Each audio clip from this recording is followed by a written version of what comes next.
The rain hammered Jackson, Wyoming like bullets from heaven's own six-shooter. Lightning split the October sky of 1886, illuminating the muddy streets where only the desperate or the foolish dared to venture. Eli Hart was perhaps both. "Hi, how are you? Sorry to interrupt your story, but what I'm going to ask you is really quick, and it will really help the channel to grow and create new stories. Just click below the video image to subscribe. You'll be doing an act of kindness and encouragement to those who are just starting out. Thank you very much, and continue with your story now." At 43, Eli had the weathered face of a man who'd seen too much and said too little. His gray eyes, sharp as winter steel, scanned the empty boardwalks as his black stallion, Midnight, picked his way through the flooding main street. The storm had driven every soul indoors, every soul except the small figure huddled against the general store's porch. Eli's hand instinctively moved to his Colt .45 as he squinted through the rain.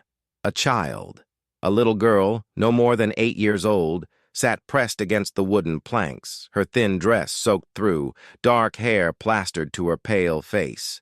"Easy, boy," Eli murmured to Midnight, dismounting with the fluid grace of a man born in the saddle. His spurs clinked against the wooden steps as he approached the child. "Miss?" His voice was rough from years of silence, but gentle. "You shouldn't be out here in this storm." The girl looked up, and Eli's breath caught. Her eyes were the color of autumn leaves, amber and gold, but filled with a terror that no child should ever know. Tears mixed with rainwater on her cheeks. "Mister," she whispered, her voice barely audible above the thunder. "My papa, he's lost in the forest. There was a bear, a big black bear, and Papa told me to run to town and find help." Eli knelt beside her, his long coat creating a small shelter from the rain. "What's your name, little one?" "Sarah. Sarah Mitchell." She shivered violently. "Papa said the bear was angry, real angry. He told me to run and not look back, but I'm scared he's hurt." Something twisted in Eli's chest, a pain he'd buried deep years ago. He'd failed to protect a child once before. Never again. "Where's your mama, Sarah?"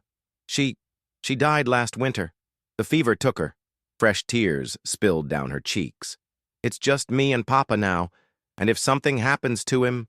Eli stood, scanning the tree line beyond the town.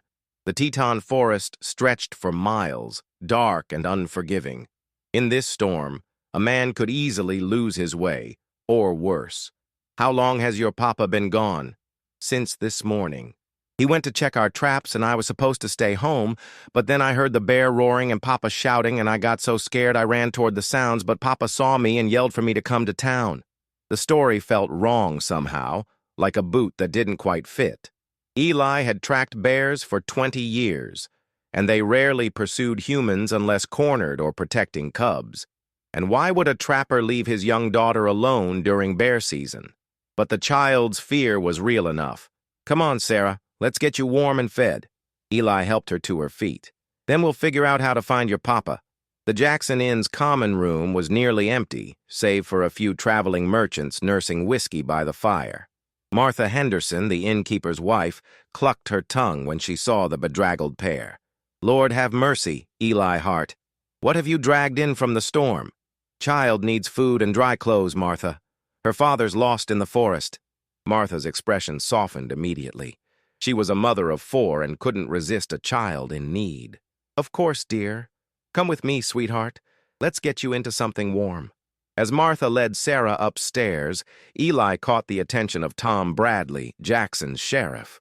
The lawman was nursing a coffee, his badge glinting in the firelight. "Tom, we might have a problem. Child says her father's lost in the Teton forest, being chased by a bear." Tom's weathered face creased with concern. "Mitchell, you said?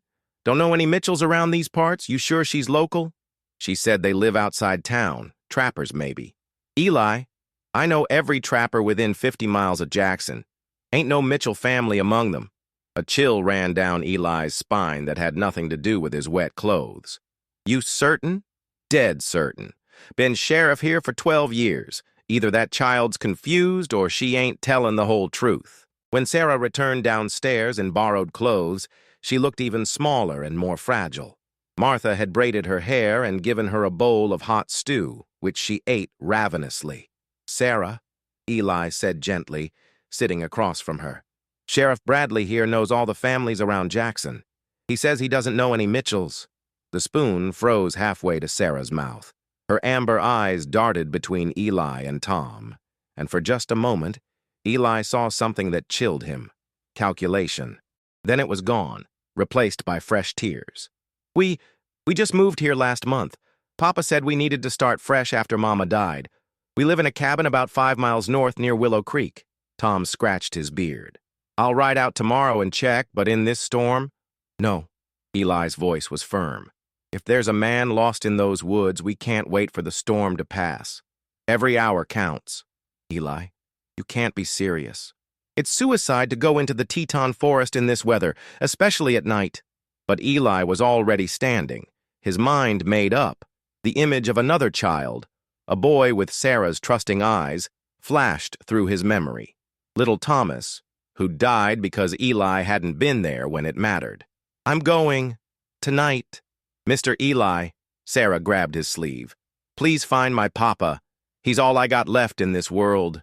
As Eli looked down into those pleading amber eyes, he made a silent vow. Whatever secrets this child was hiding, whatever danger waited in the dark forest, he would not fail another innocent soul. But as he prepared to leave, a nagging voice in the back of his mind whispered a troubling question. If Sarah Mitchell was lying about who she was, what else might she be lying about?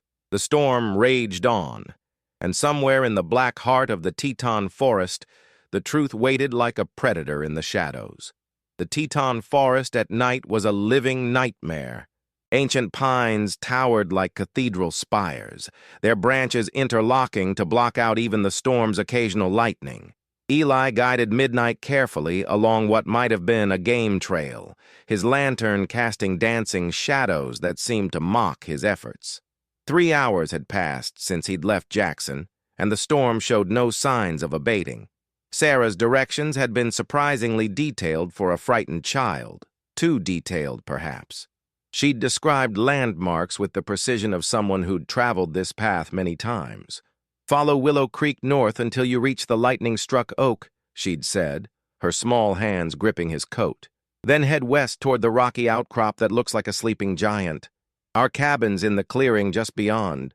But Eli had found no lightning-struck oak, no sleeping giant. Only endless trees, and the growing certainty that something was terribly wrong.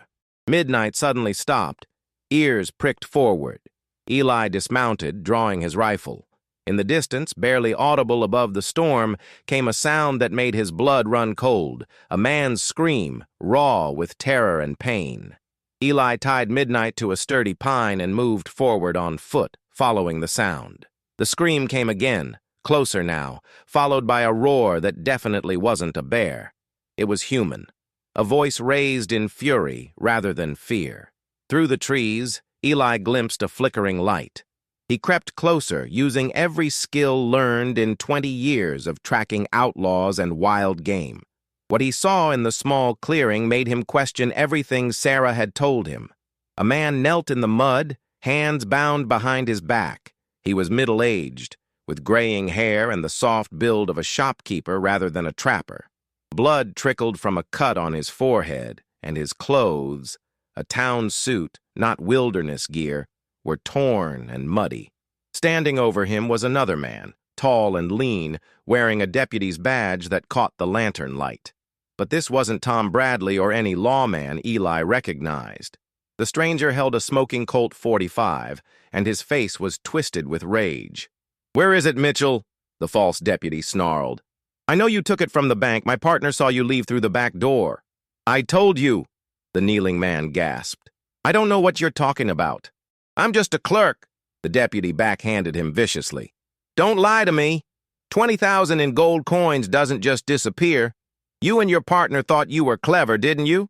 Thought you could rob the Cheyenne First National and disappear into the wilderness." Eli's mind raced. This wasn't about a bear attack. It was about a bank robbery. And if this man was really named Mitchell, then Sarah— "My daughter," Mitchell whispered. "Please, Whatever you think I've done, she's innocent. She's just a child. Your daughter's safe for now, the deputy sneered. My partner's watching her. But if you don't tell me where you hid that gold, she won't stay that way. Partner. Eli felt ice form in his veins. Sarah wasn't a lost child. She was bait. And he'd walked right into the trap. A twig snapped behind him. Eli spun, but too late. A rifle butt cracked against his skull and stars exploded across his vision. He hit the ground hard, his own rifle skittering away into the darkness. Well, well, a familiar voice drawled. Look what we caught sneaking around. Through blurred vision, Eli saw a second man emerge from the trees, older, with silver hair and a marshal's badge pinned to his vest. But like his partner, this was no real lawman. You're the drifter from town, the false marshal continued. Sarah said you'd come looking, predictable as sunrise. Eli struggled to his knees, his head spinning. Sarah, she's working with you. Smart girl, that one. Been running cons since she was 5. Her real name's Catherine Walsh, and she's got more tricks than a carnival magician. The marshal kicked Eli in the ribs, sending him sprawling. She played you perfectly. The helpless orphan routine always works on bleeding hearts like you. The false deputy laughed. Should have seen your face when she started crying. Like a fish taking the hook. Eli forced himself to focus through the pain. Mitchell, the real victim, was watching him with desperate hope. Whatever these men had done, whatever they wanted, an innocent man and his daughter were caught in the middle. The gold, Eli gasped, buying time. What makes you think he has it?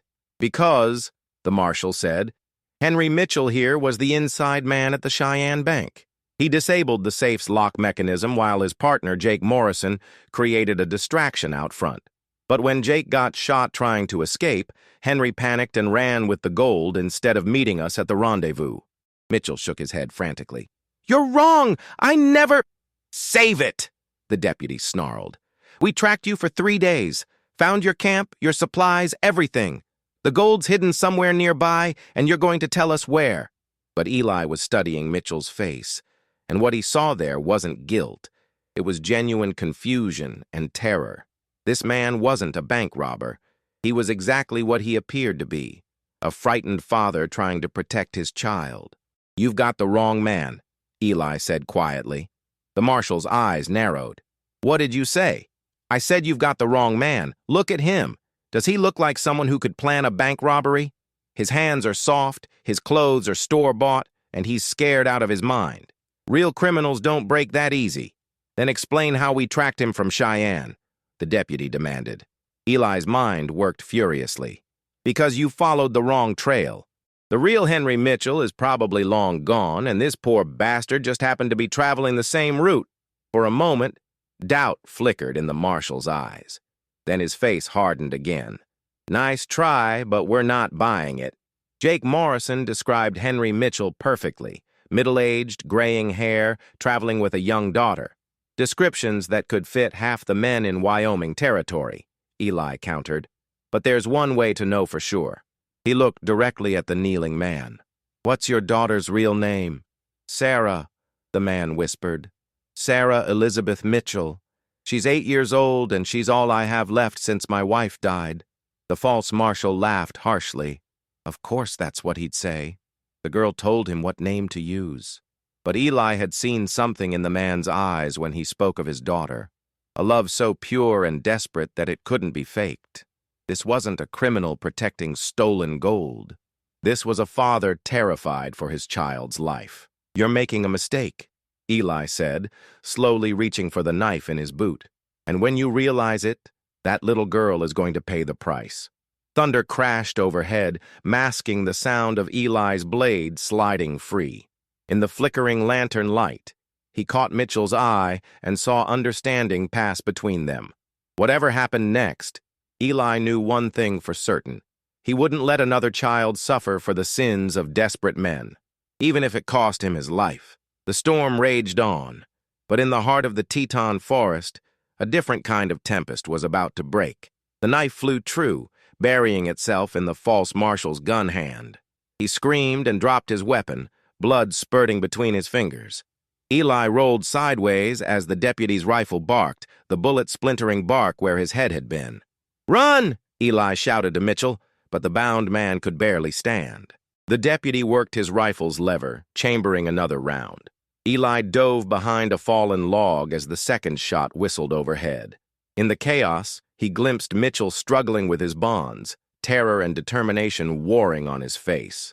"You're dead, Drifter," the deputy snarled, advancing through the trees. "Should have minded your own business." Eli had no weapon except his bare hands and 20 years of hard-earned survival instincts. He waited until the deputy was almost upon him, then exploded from cover, tackling the man around the waist. They crashed to the muddy ground, fighting for control of the rifle. The deputy was younger and stronger, but Eli fought with the desperation of a man who'd already lost everything once. He drove his elbow into the deputy's solar plexus, then wrenched the rifle away as the man gasped for air. "Don't move!" Eli commanded, turning the weapon on both criminals. But the false marshal had vanished into the darkness, leaving only blood drops and the echo of crashing brush. The deputy raised his hands, his face pale in the lantern light. "You don't understand what you're interfering with, Hart. That gold belongs to us. We earned it. By robbing innocent people?" Eli cut Mitchell's bonds with his recovered knife. "By terrorizing a child? That child ain't innocent." The deputy spat.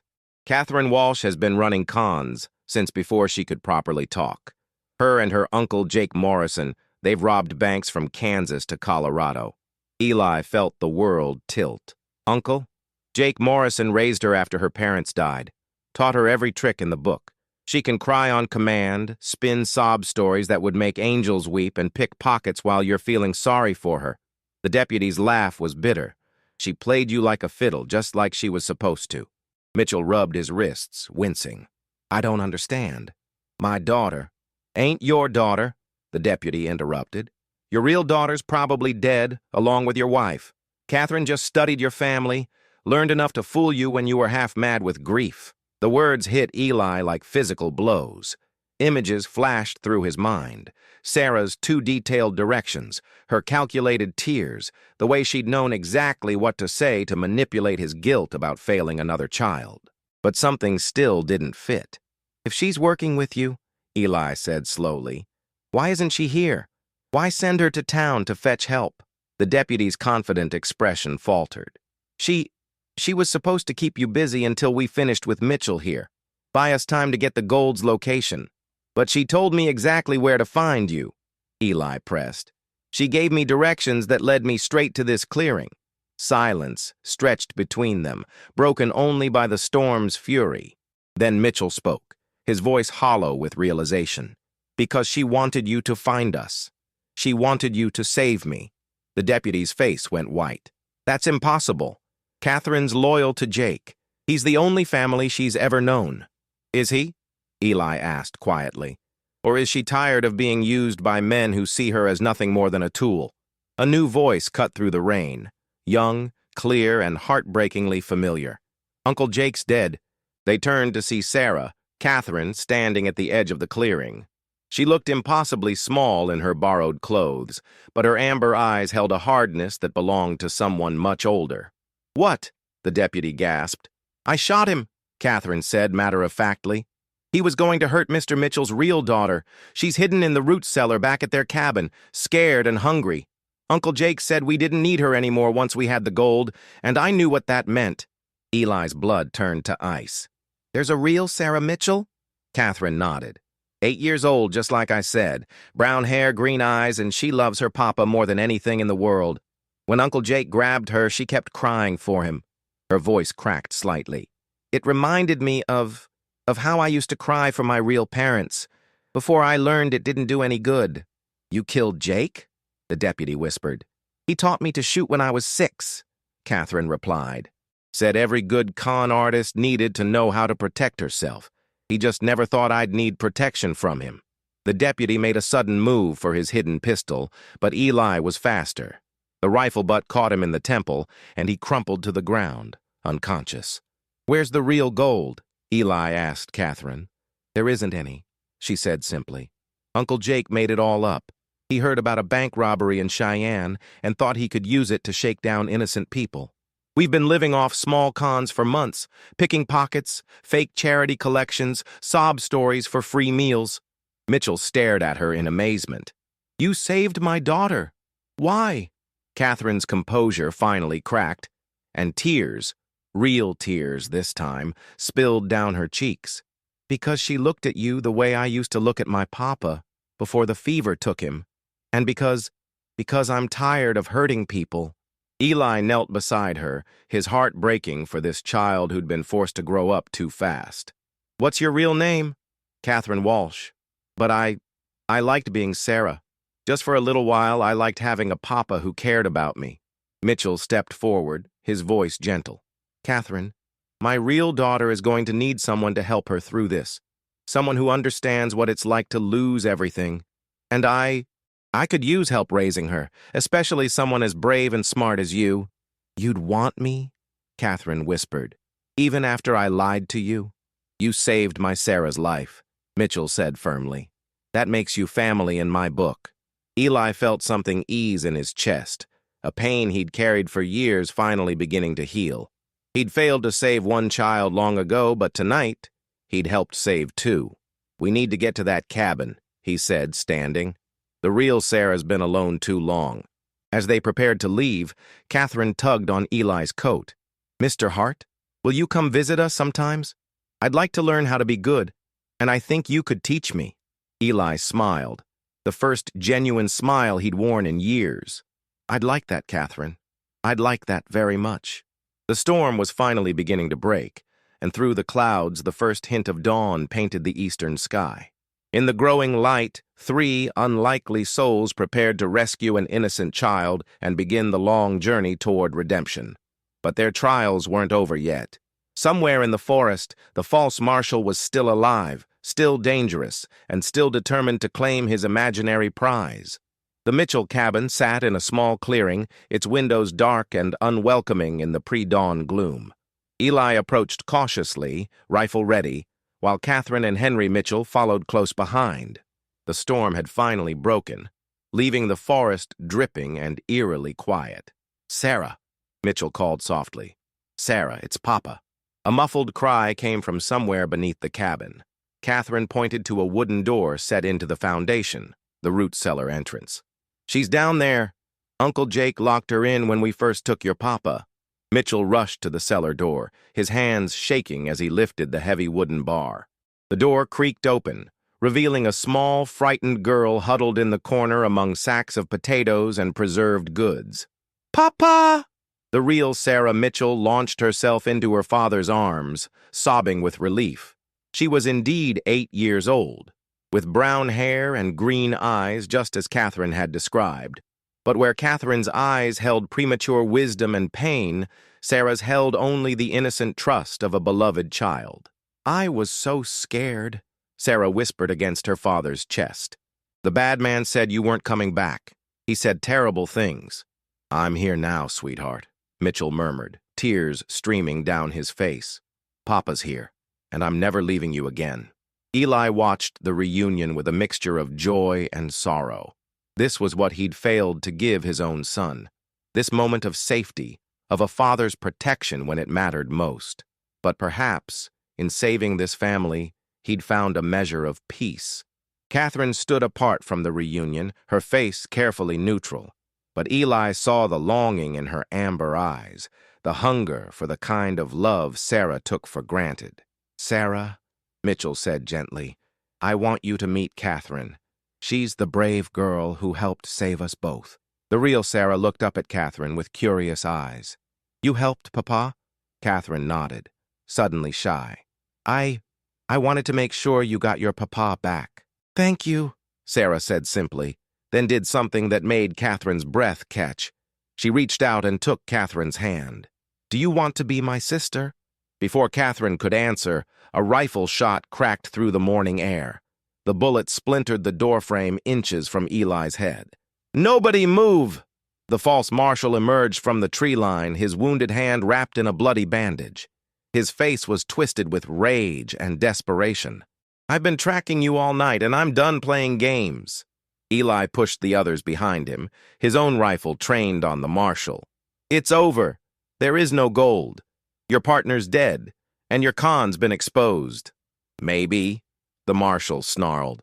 "But I'm not walking away empty-handed. That cabin's got to have something valuable, money, jewelry, something I can sell."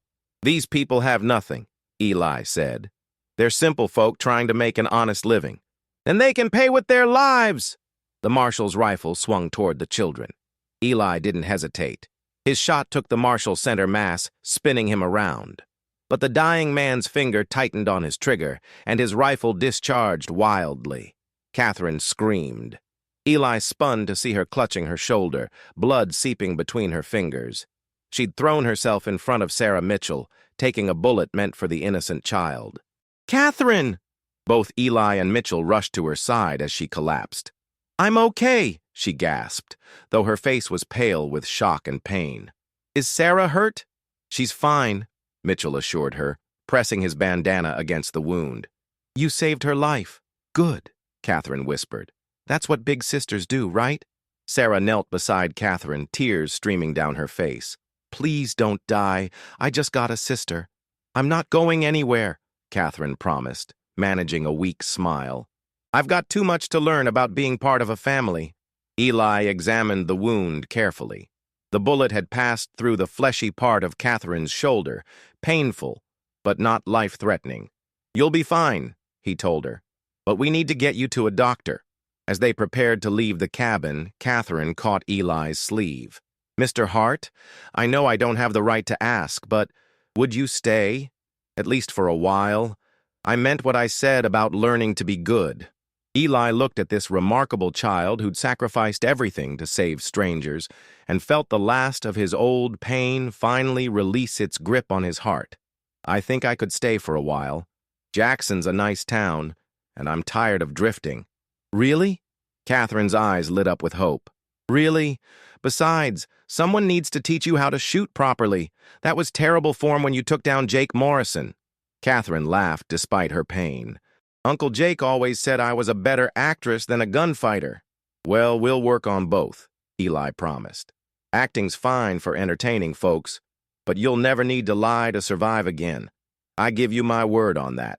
3 days later, Eli sat on the porch of the Mitchell cabin, watching Catherine and Sarah play in the yard. Catherine's arm was in a sling, but she was teaching Sarah how to braid wildflowers into crowns, a skill she'd learned during her years of running cons, now put to innocent use. Henry Mitchell emerged from the cabin carrying 2 cups of coffee. "Hard to believe it's only been a week since this all started. Feels like a lifetime." Eli agreed, accepting the coffee gratefully. "The sheriff says the federal marshals are satisfied with our story. No charges against Catherine, considering her cooperation and the circumstances." Eli nodded. Tom Bradley had been surprisingly understanding when they'd returned to Jackson with the full story. The real federal authorities had been hunting the fake marshal and his gang for months. "What will you do now?" Mitchell asked. "I've been thinking about that," Eli said slowly. "Jackson needs a deputy sheriff. Tom Bradley's getting on in years and he could use the help. Might be nice to protect people instead of just drifting from place to place. The girls would like that. Catherine especially. She lights up whenever you're around." Eli watched Catherine patiently show Sarah how to weave the flower stems together. The hardness in her amber eyes was gradually fading, replaced by something he'd never expected to see again. "Hope. She's going to be fine," he said quietly. "Both of them are. They've got a good father and each other. That's more than most kids get." "They've got you, too," Mitchell pointed out. "Whether you wear a badge or not, you're family now."